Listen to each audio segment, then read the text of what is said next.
Bonjour à tous et bienvenue sur NoXtrain. On se retrouve aujourd'hui pour parler de l'importance du sprint dans le sport de haut niveau.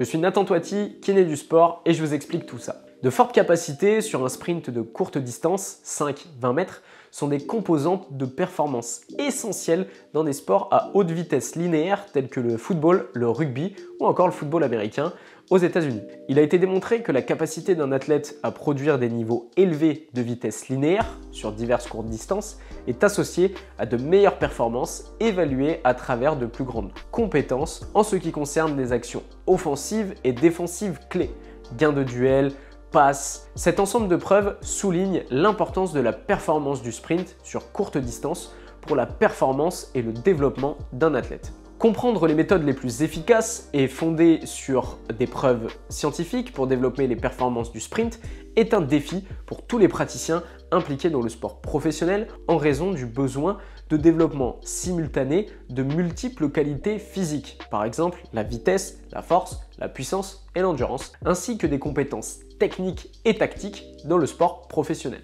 Dans cette vidéo, nous ciblerons les populations pratiquant des sports nécessitant plus ou moins les mêmes situations, sprint répété, changement de direction, que le football et le rugby, etc.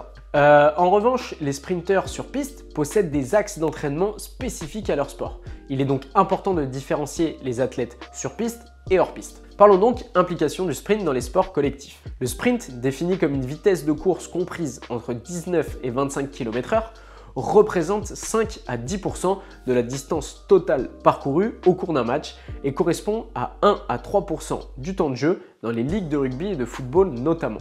Une statistique clé permet de constater l'importance de la performance de sprint pour les athlètes de sport d'équipe. Le sprint linéaire est le plus souvent une action de jeu fréquente qui précède un but ou un essai. En outre, une vitesse moyenne élevée du sprint lors d'un test d'aptitude au sprint répété, appelé test RSA, Repeated Sprint Ability, c'est fortement corrélé avec la vitesse de pointe maximale et ça a été associé avec une distance totale de sprint parcourue plus grande lors d'un match de football professionnel. Bien que d'autres recherches soient nécessaires, il existe des preuves émergentes que la performance du sprint est un déterminant important de la performance en sport d'équipe. Une multitude de tests basés sur la course à pied ont été développés afin d'examiner plusieurs aptitudes de vitesse et ont été mis en œuvre dans la recherche et la pratique. Plus précisément, ces tests de vitesse peuvent être classés selon s'ils sont considérés comme un sprint linéaire, un sprint avec changement de direction, des sprints répétés, une course d'agilité et ou la combinaison de ces catégories. Dans ce contexte, le sprint linéaire concerne le sprint en ligne droite sur différentes distances comprenant les phases d'accélération et de vitesse maximale. Le sprint avec changement de direction comprend les changements de direction planifiés. Les tests de sprint répétés font référence à des sprints de courte durée, moins de 10 secondes, entrecoupés de brèves phases de récupération inférieures à 60 secondes. Enfin, les courses d'agilité sont considérées comme une compétence ouverte et ont été définies avec un mouvement rapide du corps entier avec changement de vitesse ou de direction en réponse à un stimuli. Dans son travail en 2019, Altman et ses collaborateurs ont établi que les tests de sprint linéaire sur différentes distances, 5 à 40 mètres, peuvent être utilisés pour déterminer l'accélération et la vitesse maximale. Bien que critiqués parce qu'ils ne reproduisent pas les exigences exactes d'un match, les tests de sprint répétés se sont avérés valides en termes de discrimination des niveaux de jeu et sont très fiables. Un grand nombre d'études identifiées portent sur les tests de sprint avec changement de direction.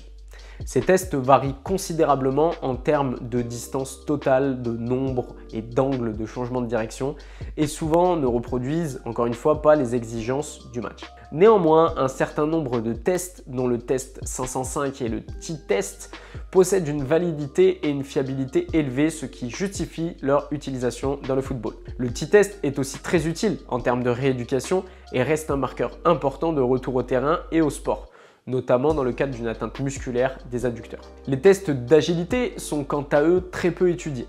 Maintenant, comment améliorer son accélération sur une courte distance ?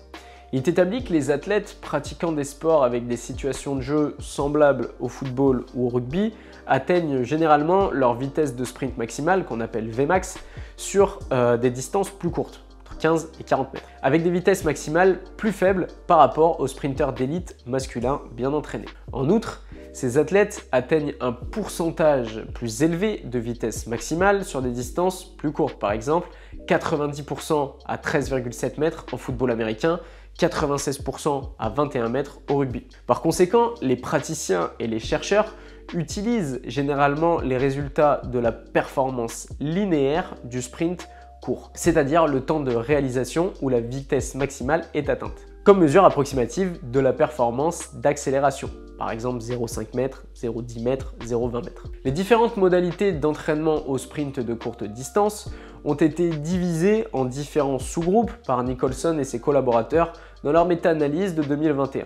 Entraînement spécifique au sprint, méthode d'entraînement dans laquelle l'athlète simule, exécute le schéma de mouvement du sprint. Les méthodes primaires, méthode d'entraînement simulant le schéma de mouvement du sprint. Exercice technique de sprint, exercice de longueur et de fréquence de foulée et sprint de distance et d'intensité variable. Ensuite, les méthodes secondaires qui sont des méthodes d'entraînement simulant l'action du sprint, mais appliquant une surcharge en réduisant ou en augmentant la vitesse du mouvement par l'application d'une résistance supplémentaire. Par exemple, tout ce qui va être les traîneaux, les bandes de résistance, les vêtements lestés ou les sprints en pente, donc avec résistance à la gravité, ou une assistance, par exemple des systèmes de poulies, des sprints assistés par un partenaire ou des sprints en pente avec une assistance à la gravité. Et ensuite, on a les méthodes tertiaires qui sont des entraînements non spécifiques au sprint. Ce sont des méthodes d'entraînement n'impliquant pas l'athlète en train de sprinter,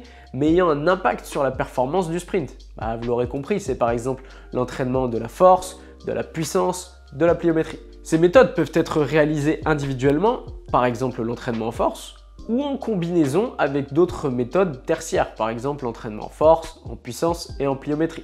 Et ensuite, on a ce qu'on appelle les méthodes spécifiques combinées. Donc ce sont des méthodes d'entraînement comprenant à la fois des méthodes primaires et secondaires, par exemple un sprint plus un sprint en traîneau avec résistance, un entraînement combiné, qui ça sont des méthodes d'entraînement comprenant à la fois un entraînement spécifique au sprint, donc méthode primaire et ou secondaire, et des méthodes tertiaires combinées, par exemple entraînement force, puissance, sprint avec plus ou moins de résistance. Et ensuite, on a l'entraînement sportif uniquement, qui sont des méthodes d'entraînement ne comprenant aucun entraînement spécifique au sprint. Il est décrit comme un format d'exercice technique et tactique, offensive et défensive, et de simulation de match qui peut inclure une certaine forme d'entraînement d'endurance ou de jeu de compétition. En résumé, la méta-analyse décrit que la performance du sprint court peut être améliorée par des méthodes d'entraînement combinées, secondaires et tertiaires. Les méthodes d'entraînement spécifiques combinées ont également montré des améliorations significatives de la performance du sprint court à 0,5 m et 0,10 m. Ces résultats soutiennent la littérature indiquant que la performance du sprint des athlètes pratiquant des sports avec des situations de jeu semblables au football ou au rugby peut être améliorée en même temps que l'entraînement spécifique aux situations de jeu du football. L'entraînement sportif seul et les méthodes d'entraînement primaires n'ont pas eu d'effet sur la performance du sprint court. Pour conclure, le sport de haut niveau évoluant de plus en plus vers une forte athlétisation, en masse musculaire, en force ou en endurance, des athlètes de sport collectif, la composante de sprint est nécessaire pour assurer un niveau aux attentes du sport professionnel. La performance sur des sprints de courte distance d'un athlète est corrélée aux qualités physiques, force, vitesse, puissance et à l'efficacité mécanique intrinsèque d'un athlète, offrant ainsi aux coachs ou au personnel de la rééducation de multiples méthodes pour développer cette qualité. Sa forte corrélation avec de grandes performances en sprint de longue distance ou encore la nécessité de l'évaluer pour assurer un retour au terrain avec des tests spécifiques comme le T-test doivent alerter les rééducateurs sur l'importance de ces types de sprints. Voilà pour cette vidéo plutôt orientée performance mais qui conserve un aspect rééducation, vous l'aurez compris avec cette dernière partie. J'espère qu'elle vous a plu. Moi je vous dis à la prochaine pour une nouvelle vidéo, n'hésitez pas à la liker, à commenter et à la partager. Ciao!